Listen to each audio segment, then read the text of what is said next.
Hi, I'm Dr. Kathleen Janelle.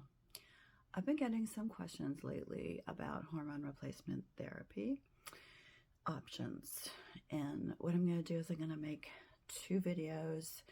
I'm not going to rush through this. So if this gets cut off on whatever app you're using, then the full thing will be on my YouTube channel, GI Janelle. Okay, so let's start with the first half of our lives.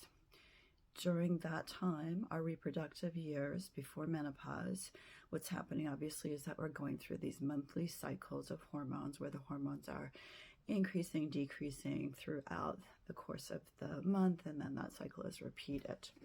So the majority of the problems premenopausally and even perimenopausally, like before you actually stop, but you start to have some symptoms, those are mostly due to a deficiency of progesterone, which you can test in a blood test, but it has to be at a certain time of the month in order to get the correct data.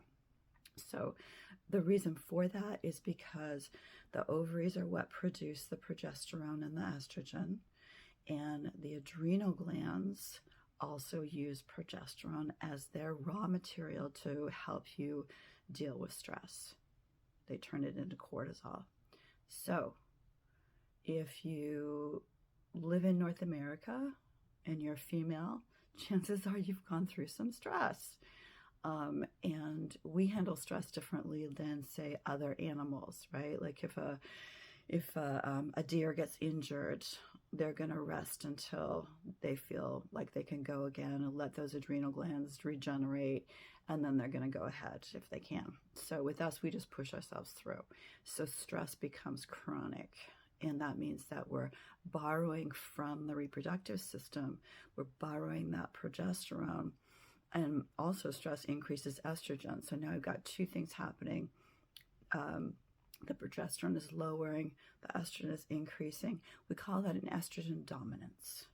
So the majority of symptoms that you're going to get in the reproductive years are because of estrogen dominance, primarily because of that, or at least as a part of the picture. I would say 80% of the time.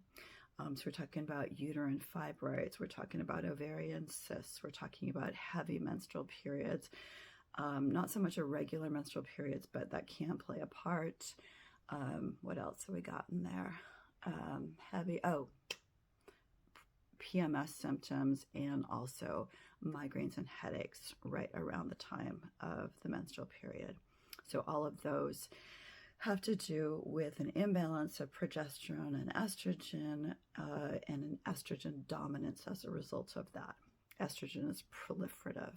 It likes to grab onto fluids and hold them and make things grow, and that's its function. Progesterone is like the neat roommate. Progesterone comes in and does all the dishes and cleans and makes the bed and vacuums and cleans the windows and does all the things. Estrogen just like crazy throws things around. So first half of the cycle, you've got estrogen dominance normally.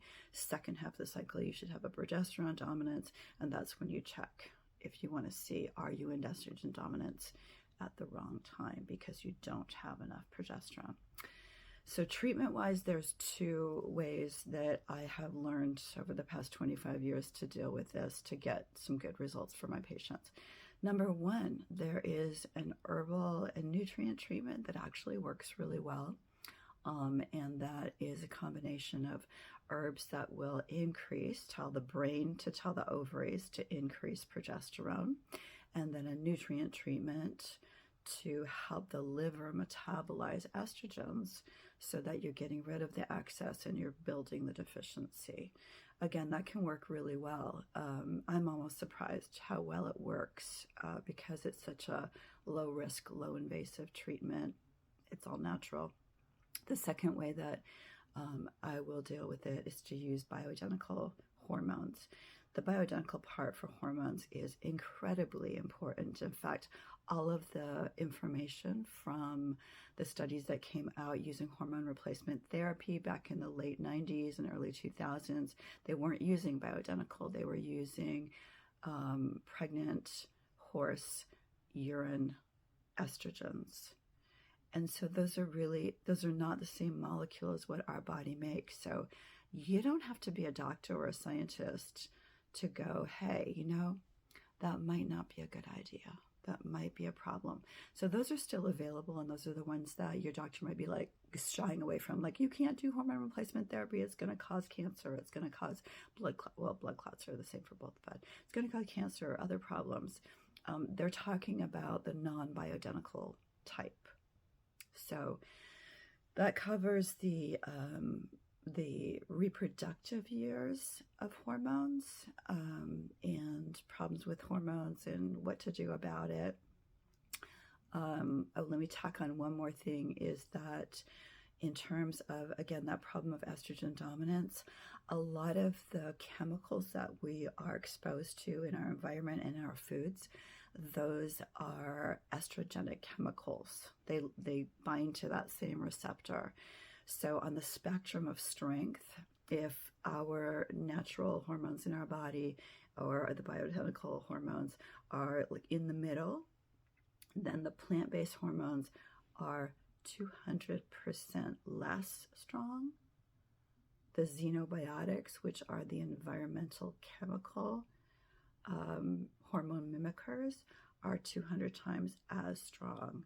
So you can see what the problem is with those. So eating a diet that has minimal processed foods, if you can, and minimal chemicals added to the foods.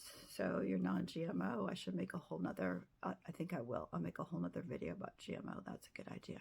So we all understand what that means and what we're consuming. All right. So I'll make part 2 about the menopausal years next.